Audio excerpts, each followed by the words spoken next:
Standard definition of what is Impressionism. This is what I have from Wikipedia, so I'm directly quoting here.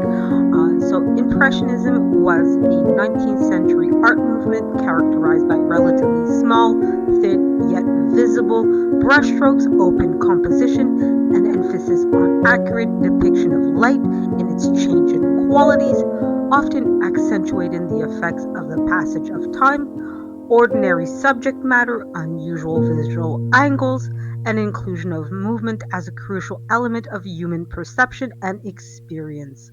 Impressionism originated with a group of Paris-based artists whose independent exhibitions brought them to prominence during the 1870s and 1880s. So it also Impressionism was also qualified as basically given an impression of what the subject matter was. So unlike realism, where you have a devotion to accurately depict a subject, so as you can see here, you have a portrait.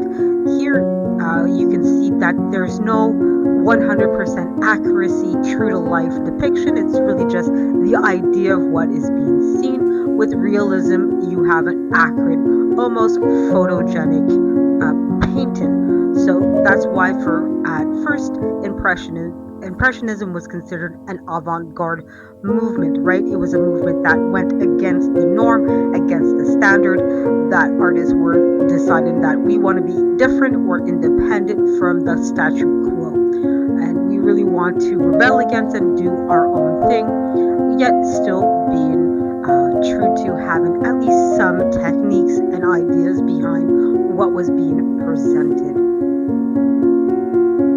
Here we see a work by Berthe Morisot called The Young Girl on the Grass, the Red Bodice, featuring a young model named Mademoiselle Isabelle Lambert. So Berthe Morisot is one of 3 female French Impressionist artists that are called Les Trois Grandes Dames, the 3 great ladies. The other 2 are Marie Cassette and Marie Braquemont. Now, other artists that were part of the Impressionist movement were Paul Cézanne, Edgar Degas, Claude Monet, and Camille Passero, amongst many others.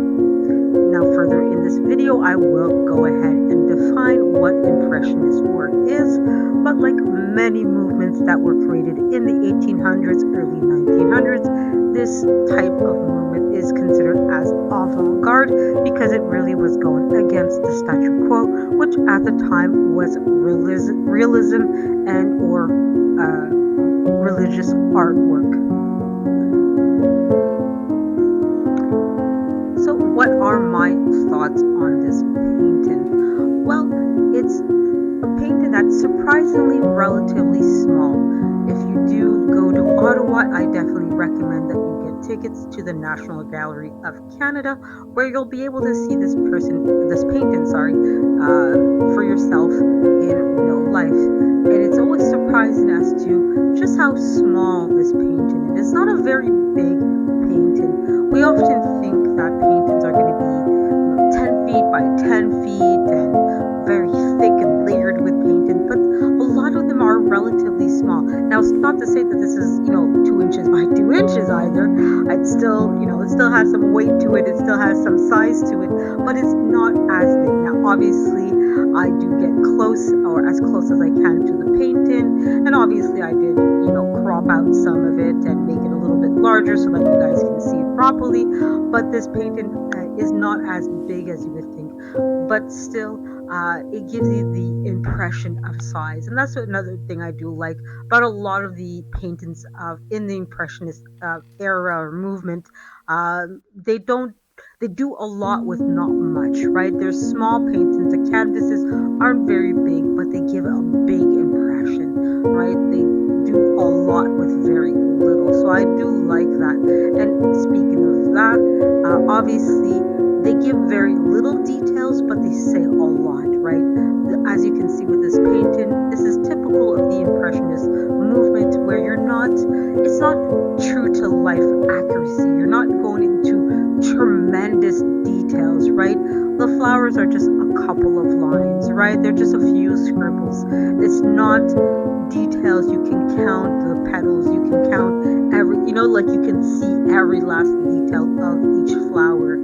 Their ideas of, right? And that's, like I said in my definition of impressionism, you're just getting the idea, the general sense of the subject, because the whole point isn't let's be accurate. The idea is let's present the light of what's going on, what idea can we get here, right? So you're not you don't have to present everything, right? But there also is a certain amount of symbology that is allowed because you're not presented every last thing. There's certain things that can be said without being said, right? So as you saw in the first slide that I had in this video, the birds in the birdcage, for example, it's considered as a symbol to innocence, right? And you have this young girl, obviously that young ladies are generally seen as these sweet innocent little angels that like only speak of good things, and all the good stuff that can be brought to humanity, right? So there's a certain sense of innocence here and ladylike manners, right? You can see by how the young lady is sitting down, right? That she's still being mindful and courteous, and a minor smile to her face, and really trying to be as dainty and as delicate as possible, and not trying to offend anyone, right? So there's a certain sense of let's be mindful of who we are and our place in the world, right? The other thing I do like about this painting is the color. It's very bright, it pops, and again, with not a whole lot, right? There's not 1,001 different colors. There's some blue, some yellow, some red, some white, and and obviously a lot of green, right? But there's not a whole lot of colors. There's not a whole lot, and again, like I said before, you're saying a lot with very little, right? You're not given a big telling everybody everything, right? You're letting the flowers have their own message. You're having the red top, which is one of the first things that you see when you're looking at this painting is you see right away the red top that almost feels like it's fire and lava and very passionate, yet everything else is very cool with the dark green and the blue, so it's very common. So there's a big contrast in the colors as well, which again really play very well in this painting, is those colors and how the painter used all that together to really give a message. What do you guys think about this painting? Let me know in the comment section.